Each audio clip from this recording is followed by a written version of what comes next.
we're doing an intrauterine insemination, we want to do a mild stimulation to simulate the natural process of oocyte development.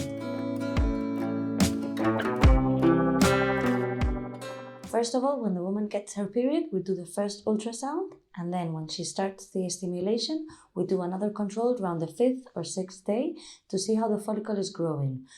Depending on the diameter of the follicle, we program the next controls. Their sperm samples should be recollected the day of the procedure. Normally, it should be between 2 hours previously to the insemination.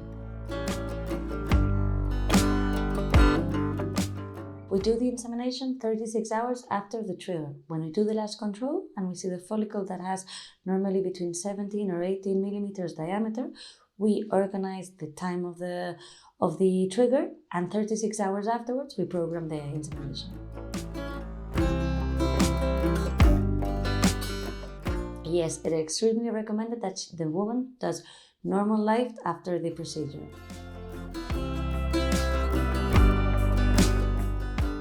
Normally, after the insemination, we recommend to take progesterone pills for 14 days, and after 14 days, we should do the pregnancy test.